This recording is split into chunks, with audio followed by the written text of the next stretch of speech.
Welcome to Dose of Social, your recipe for social media success. I'm Lindsay Mauk. I'm Kayla Pearlstein. And this is Dose of Social. All right. So today's episode is by popular request.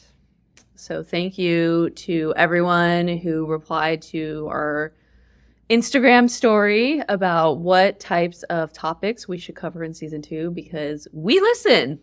Oh my gosh. Social feedback. And one of the questions that we get most often, I would say probably the most asked question that we got in this poll that we did was, can you talk about AI and social media? So here we are today talking about just that. So we are going to talk today about the role of AI in social media marketing and how you can leverage it to your advantage. And some of our favorite tools that we like to use. Yep. Awesome. So, all right. So, Kayla, to kick this off, can you tell me what AI stands for? In our DOSE dictionary, we will include this term as well. Artificial intelligence. All right. So, AI stands for artificial intelligence. So, these are tools that you can use that help you automate tasks in your business, help you ideate for your business, and hopefully help you improve your overall efficiency in your business for your social media marketing. So, Kayla, could you tell us a little bit about how, I know you are a big fan of AI for your business, Golden Bird Marketing. Can you tell our audience a little bit about how you're using AI in your day-to-day role as a social media manager and business owner and some of the tools that you're using right now? Yeah, so we use AI mostly to kind of help with, well, for clients, we'll use it a lot to kind of help with captions. So sometimes it can be a little hard to figure out what you want to write about, and the AI technology is just so interesting, and it's still learning as it's going, but you know, you kind of have to train it and type in what you're looking for, and it gives you all of these ideas. So for the most part, there's a lot of words that AI likes to use, and we can pick up that it's an AI caption, such as elevate, I think is one they use all the time, thrilled, discover. So there's certain terms you want to make sure to kind of tweak and you train your AI to really have the voice of your client or your brand or your business.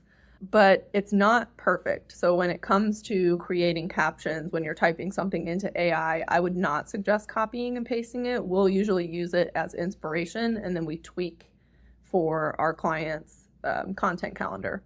But you can prompt your AI to create you a business plan based on a revenue goal with a certain amount of overhead or low overhead, and it puts this whole plan together for you, which obviously you need to read over and kind of make changes based on your business, but that's kind of how I use AI.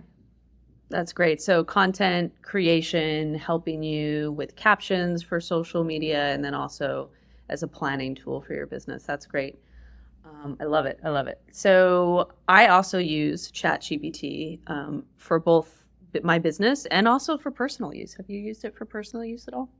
Yeah, I also pay for ChatGPT, which I would say is totally worth it because you can add website links and it can go into the website or the social channel and almost audit it for you if that's something you need. Amazing. So what are some of the differences between the free version of ChatGPT and the premium version, Kayla? So on the free version, you can only use it so many times a day. So it'll tell you that you've hit your limit for the day.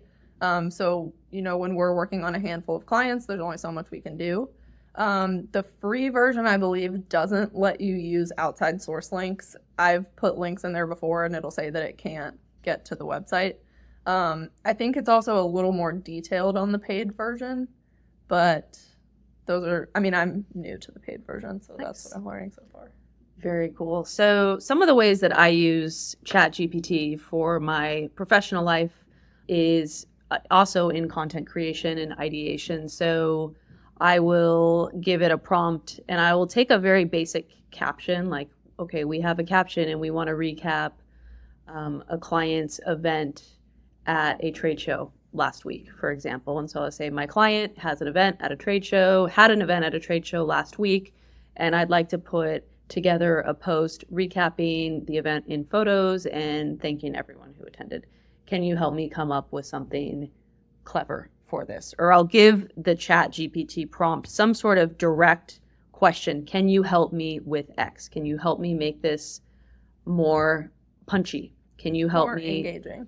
Make this more engaging? Whatever it is. So I will say that into the ChatGPT prompt, and then it will give me some suggestions. Now, like Kayla said, some of them just sound like AI, and you don't want to just use those because then everyone's like, oh, they're just using ChatGPT for their content. So take it and use it as a way to help you work more efficiently. You can take that and say, okay, this is great. I'm going to change this. Okay, we're good. So using it as a way to help you ideate and iterate on your captions, but it's not the final say. Like, just because ChatGPT says I should use the word efficient doesn't mean I necessarily should. I would also say double check it in general, but a lot of the times when I ask it to help me make a social media post, it will provide the hashtags. I would always double check those hashtags. We have a very specific hashtag strategy that we use, so a lot of times those hashtags don't align with that strategy. So just making sure you're checking that as well. And as what Lindsay was saying, when we put in a prompt, we will tell it, if it's for an event, we'll say we want this to be, an exciting caption that's going to prompt somebody to purchase a ticket. And so it'll write the caption based on what we're asking it to. So it's really just figuring out how to train your AI and how to train it for your business's tone of voice. So another example that's really good feedback too for training your AI. I always say, like, how to train your dragon. Have you seen that movie? Another example of using ChatGPT for content creation too is with giveaways. So we work with brands that do giveaways on Instagram, and we will say, I'm hosting a giveaway with this brand, and I'll list the name. These are the rules, and I'll list all the rules. This is the timeline that it's running for, and this is what they win, and this is the criteria to enter. And please come up with a caption that covers all these things. And it's pretty darn good. Yeah. I would say it gets it maybe 80 to 85% of the way there. Mm-hmm. And then you just want to add your personal touch. So those are ways that you can use ChatGPT for content creation. So for anyone following LTM Digital, Lindsay and her team post these really awesome social media posts where you have to guess which image is AI and which image is not. So Lindsay, can you talk more about what tools you use for this and kind of how you train that tool to create the content that you post? Yeah, so that's a good question. The AI image generation tools, I don't personally think they're quite there yet, but they're actually quite good for ideation. Mm-hmm. And what I mean by ideation is you could type something into one of these AI tools of what you're looking for, and it's pretty interesting what comes out. So the tool that we use at LTM Digital for ideation on image creation is Ideogram. So Ideogram. So if you're looking that up right now and you're near a computer, it's ideogram.ai. It is a image generation tool, and they have a free and a paid version. We use the paid version at LTM Digital, and it's really interesting. So one of the ways that I first started playing with it was I was just like, oh, I'm going to type in some song lyrics and see what it pops out. So I took the Beatles song and I said, picture yourself in a boat down by the river with tangerine trees and marmalade skies. And it was so interesting what came up. I was like, oh my gosh, this is like a trip, literally. Like, look at these images. So it was very interesting to see what came up. But I think that, and I'm just using this as an example, but you could just use something like, I'm thinking about a place that has mountains in the background and water running and there's a dog running, and you could describe certain scenery or things in your mind and see what it comes up with. Now, is it perfect? No. But one of the things that we do on the LTM Digital social feed is we run, like Kayla said, this Real versus AI series. And in the series, we show an AI generated image, and then we show a real photographed image. And the idea is to look at it and not see, okay, what is AI and what's not, essentially. So some of the Isn't the photographic image something that your team also took? Mostly, yes. Yeah. Sometimes we do take stock imagery. So we work with an online university. And so one of the things that we have done for them for their social content is we've pulled stock imagery of a classroom or a teacher teaching in a classroom. So we pulled a stock image and we pulled the stock image and just said the stock image is a teacher teaching. And then we wrote into AI, into Ideogram, I'm looking for an image of a teacher teaching. And they were pretty similar. I would say the only thing that was really, to me, a telltale sign that one was AI versus the other is the teacher's outfit looks like it was from the 1950s, but it was obviously like a modern scene.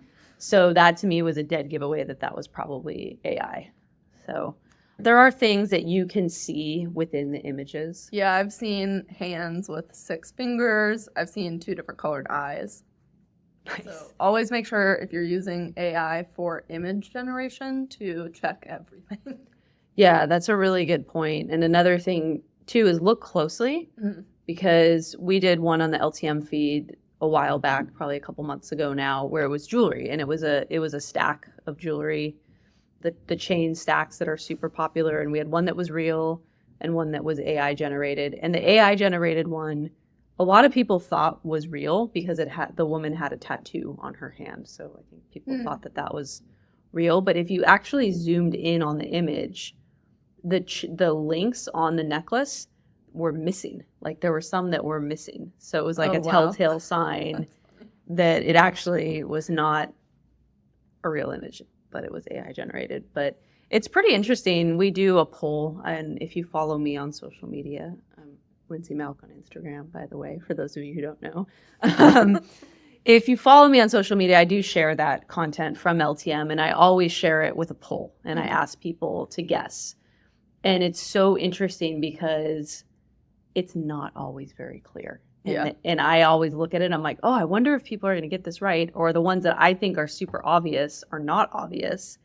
And the ones that I think are harder, people tend to get a little bit more easily. So I think it's good just to train your eye too, to see, okay, what should I look for? Should I look for 6 fingers? Should I look for someone wearing a 1950s outfit in a modern day environment? Like, what should I be looking for to identify if this is a real or an AI image?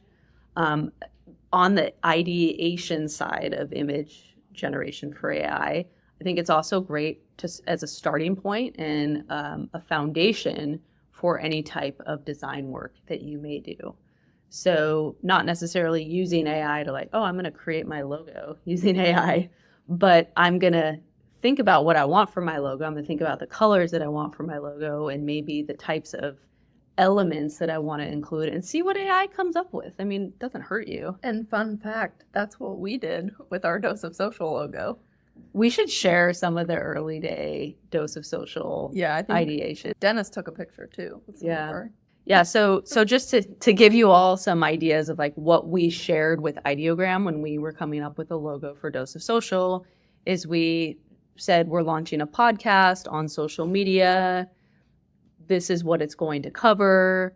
These are the colors that we like. These are the elements that we would like to include. And it came out with XYZ. And while none of those were anything close to anything we would ever use for the business or launch with, it was great because then we took those and we used that as a mood board essentially for our designer. And we said, okay, here's some elements we like. Here's what we don't like. Here's where we'd like to take this. What do you think? And that's how we ended up with our Dose of Social logo. Yeah. Which Kayla's got on her cup right here. Oh, yes. So pretty. For those of you watching the video recording of this, we have a Dose of Social cup. So yeah, so it's great for ideation. So I think image generation through AI, like don't rely on that. Don't talk, I don't want to say don't, but I wouldn't put something in AI and say, oh, I'm going to post this now, unless I'm saying it's AI. And I think that also gets into a point of labeling content. If it is AI generated, thinking about labeling that content. And I'm very curious about the rules and regulations for that and how it's going to change in the future. That's a good point. Before we dive back in, let's give a quick shout out to our incredible Season 2 sponsor, the Sapphire Suite. Are you looking for a space that inspires creativity, fosters connection, and supports you in growing your business? Located in the heart of Franklin and Cool Springs, Tennessee, the Sapphire Suite is a co-working space designed exclusively for entrepreneurs and business owners. Whether you need a stylish spot to host meeting, a quiet corner to focus, or a supportive community of diverse thinkers who will challenge and support you, this is the place to be. Subscribe to our newsletter and receive a free day pass to experience our amazing community of business owners for yourself. This episode of Dose of Social was brought to you by the Sapphire Suite. Thank you so much to the Sapphire Suite for sponsoring Season 2 of Dose of Social. Kind of talking a little bit how some people are a little afraid of AI and they think it's going to take their job away, and they're afraid to embrace it with their current marketing strategy. What are your thoughts on that? Yeah, I mean, I think it's really a fear or fall behind, honestly. So I think with any new technology, you can do one of two things. You can say, oh no, I'm not doing that, I'm too old for that. Or you can embrace it and you can learn how to incorporate it into your everyday life and how it can make things better for you. And I think that fear about AI is just not knowing enough about AI. Obviously, taking images of people and manipulating them and then posting them and not knowing what's real and what's not is scary. And I agree that can be very scary. Mm-hmm. But there's also great things about AI and how it can improve your efficiency within your business. I used to spend a ton of time doing copywriting, writing copy for emails, subject lines, preview text, brainstorming with people in our group or in our clients over like what we should use. And now all of that time that we used to spend doing all that copywriting is essentially cut down tremendously because of AI, because we're able to leverage it and we're able to help get it to a place where we're happy a lot more quickly. So I think there's a lot of good that can come with AI, and yes, it is scary, but there's a lot of good that can come from you knowing how to embrace these skills as an individual and a business owner and someone who works in social media. Mm-hmm. And the other thing with AI too is knowing how to train your AI. So it's not like ChatGPT out of the box is going to be this amazing tool for you where you're like, oh my gosh, my business just 10x'd. It is a tool. You have to train that tool. You have to know how to work it. It's just like training an employee, to be honest with you. Only thing that's different is your AI doesn't talk back. It doesn't talk back. It's not sensitive to feedback. It's not, if Kayla, you wrote a social media caption and I say, hey, I'd like to change this, this, and this. It doesn't feel like our vibe. How would you react to that? I would change it. You would change it. But some people are sensitive. Some social media. Kayla is not sensitive. Kayla is very objective and open and receptive to feedback, but other people aren't. And so maybe you tiptoe around that type of, and you have to spend all this time thinking about how you're going to give this person feedback. Well, with AI, you're just straight and direct and to the point. And I think that's how we should be in communication anyway. But it is nice to have something where you're not worried about how someone is going to respond to the feedback you're giving them. I think I was actually using AI before we were filming this episode, and whatever it gave me I didn't like. I said, this is terrible. I need it to sound like this. And it did what I needed it to do. Yeah, it's nice. It's nice to have. And I will be honest, there will be times where I have to write difficult communications over email. Maybe we have a client that has sent a concerned email and I want to make sure I'm sensitive to those concerns, or maybe there's something more serious that I need to address. There are times where I will put my response into AI and I will say, is this response too cold, or does this response need more warmth? Here is the situation, here is my response. Can you give me any feedback on how I can respond to this person more empathetically or be more direct about what I'm looking for, which is XYZ. And ChatGPT comes up with great responses and great feedback on email responses too. Oh yeah. When I first trained mine for my business especially, I started to put pieces of my contract in there because I could only copy and paste so much. And I would have it read over parts of my contract and tell me what was missing and what I needed to Amazing. include. That's so cool. What are some of the things that, if you could share a few examples of things that it highlighted for you? I honestly don't remember. But more so recently, we were looking at a potential client, and I was doing this through the paid version of ChatGPT, but instead of me running the full SWOT analysis, I put the links into ChatGPT to run a SWOT analysis, and then as I was running the SWOT analysis, it was pretty spot on with everything I would have said.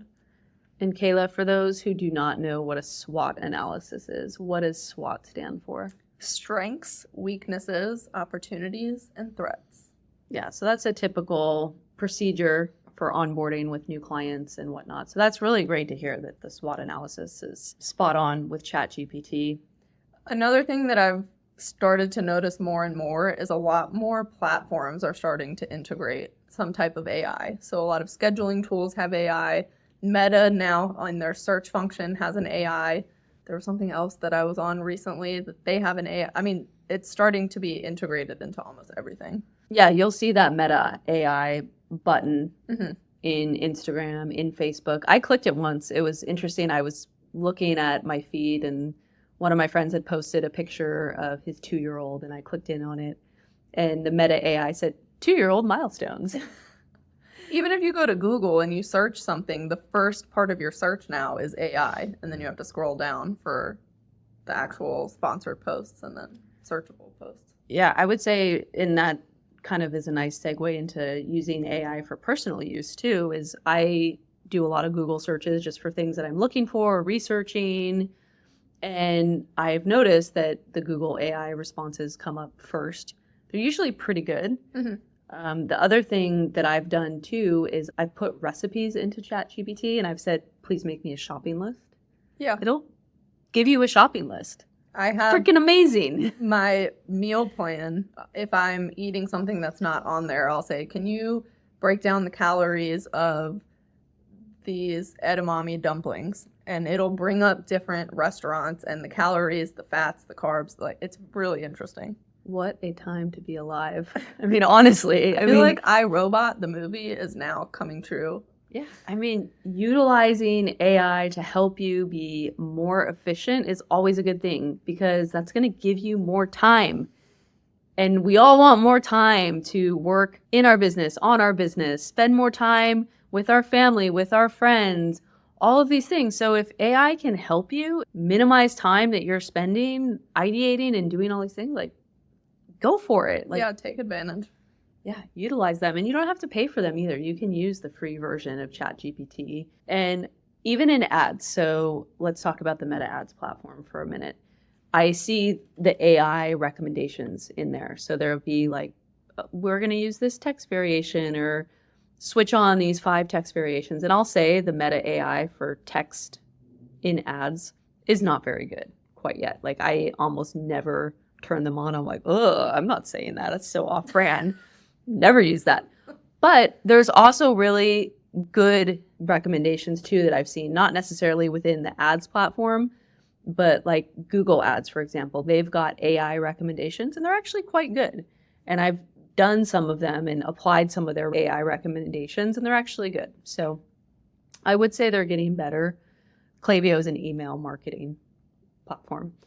And they've got AI tools integrated within their platform as well. So some of the things that they do is they can do reputation repair. So before, like if you send an email and you've got a low deliverability rate and you are going into spam, you have to come up with a whole plan to rewarm your list and get it active again. But now Klaviyo's got this reputation repair AI where you can just go and you just click the AI and it gives you all the recommendations of like how to create the segments and send it, and it's amazing. Chatbots.